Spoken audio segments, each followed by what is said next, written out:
আজি বাঁহগাজ সম্বন্ধে আপোনালোকক কিছু কথা ক'ম। শুকান খৰিচা, জুলীয়া খৰিচা আৰু আচাৰ কেনেকৈ বনায় এটা থুলমূল আইডিয়া দিম। বাঁহগাজ আৱিষ্কাৰ কৰিছিলে চীনত প্ৰথম 618 পৰা 907 খ্ৰীষ্টাব্দত। ইয়াৰ উপকাৰিতা সম্বন্ধে, ঔষধি গুণ সম্বন্ধে টাংসকলে লিপিবদ্ধ কৰিছিলে। পিছত মিং সাম্ৰাজ্য চলিছিলে 1368 পৰা 1644 খ্ৰীষ্টাব্দলৈ।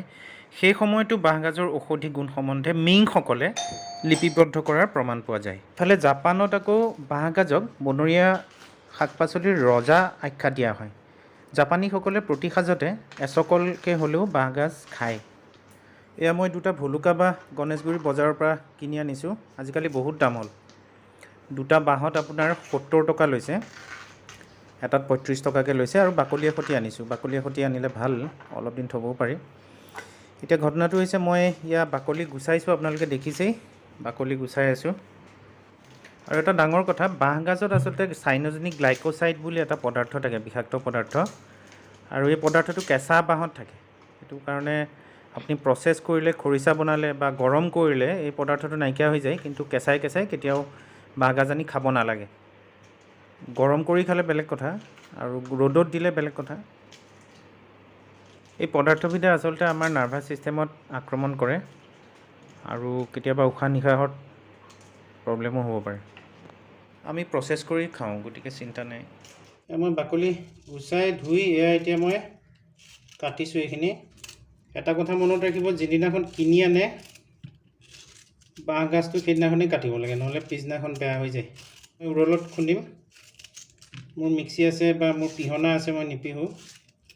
সাধাৰণতে যিমান পাৰি মেটালিক পদাৰ্থ আছে সেইবোৰৰ পৰা আঁতৰত ৰাখিব লাগে। সেইটো কাৰণে উৰলটো আছে যেতিয়া উৰলত খুন্দোঁ। এয়া কাটি উঠি আপোনাৰ উৰলত ঢালি দিছোঁ। ইফালে ইয়াৰ ভাল গুণবোৰৰ ভিতৰত মেদবহুলতা কমায়, উচ্চ ৰক্তচাপ কমোৱাত সহায় কৰে বৈজ্ঞানিকসকলৰ মতে, কৰ্কট ৰোগ প্ৰতিৰোধী, পাচন প্ৰক্ৰিয়াত সহায় কৰে, কৌষ্ঠকাঠিন্য কনষ্টিপেশ্যনৰ কাৰণে ভাল, ৰোগ প্ৰতিৰোধক ক্ষমতা বঢ়ায়, হৃদৰোগৰ কাৰণে ভাল, কলেষ্ট্ৰৰেল বেয়া কলেষ্ট্ৰৰেল কমোৱাত সহায় কৰে, সৰ্পদংশন আয়ুৰ্বেদিক চিকিৎসাত সৰ্পদংশনৰ কাৰণে ভাল। দেখিছে খুন্দি আছোঁ। এটা কথা, গৰল থাইৰয়ডৰ টিউমাৰ হাইপ'থাইৰয়ডিজিম থাকিলে তেনে লোকে বাঁহগাজ খাব নালাগে। বসন্ত হ'লে বাঁহগাজৰ চুপ খুৱায়। বাঁহগাজ খালে হেনো চুলি সৰাও বন্ধ হয় বিজ্ঞানীসকলৰ মতে।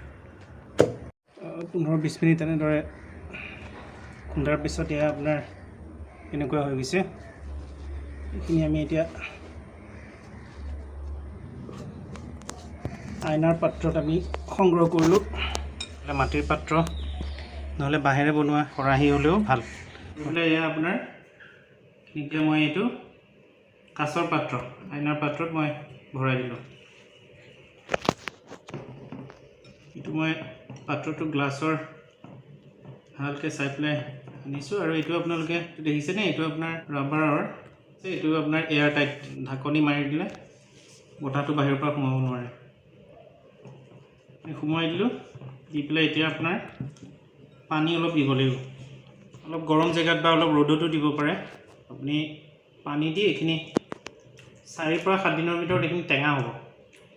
এতিয়া ইয়াতে ইচ্ছা কৰিলে কিছুমান মানুহে টেঙাও দি দিয়ে, থেকেৰা দিয়ে, নেমু দিয়ে। ইয়াতে একচুৱেলি বেলেগ পদাৰ্থৰ সংস্পৰ্শলৈ আহিবই নালাগে। ইয়াৰ অৰিজিনেল টেষ্টটো পোৱা নাযায়, আৰু বেলেগ থেকেৰা দি দিলে কালাৰটো চেঞ্জ হৈ যায়। আৰু এইখিনি এনেকৈ আপুনি 4 পৰা 7 দিন থোৱাৰ পিছত চেক কৰি চাব পাৰে। গৰম জেগাত থ'ব বা ৰ'দত দিব পাৰে। তাৰপিছত আপোনাৰ টেঙা হ'ব।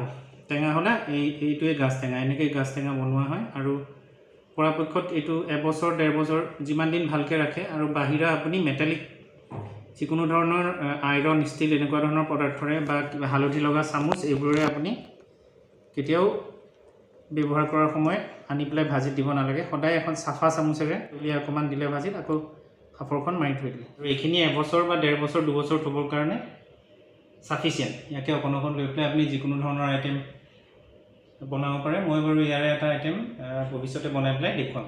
এইখিনি হৈছে শুকান খৰিচা।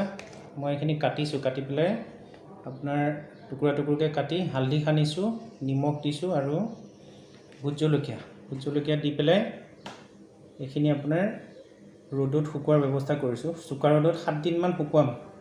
7-8 দিনমান শুকুৱাম। শুকুৱাই পেলাই যেতিয়া শুকাই যাব, এটা কেৰাহীত মিঠাতেল লৈ পেলাই গৰমাম, উতলাই পেলাই সেইখিনি ঠাণ্ডা কৰিম। ঠাণ্ডা কৰি পেলাই ঠাণ্ডা হোৱাৰ পিছত এটা কাঁচৰ বৈয়ামত তেলখিনিৰ সৈতে থৈ দিম। মাজে মাজে ৰ'দত দি থাকিব লাগে, তেতিয়া ভাল হৈ থাকে। যিমানে দিন যাব সিমানে ইয়াৰ সোৱাদ বাঢ়ি গৈ থাকিব। আৰু আপোনালোকে আলহী আহিলে বা জানেই অসমীয়া মানুহে কেনেকৈ খাব লাগে।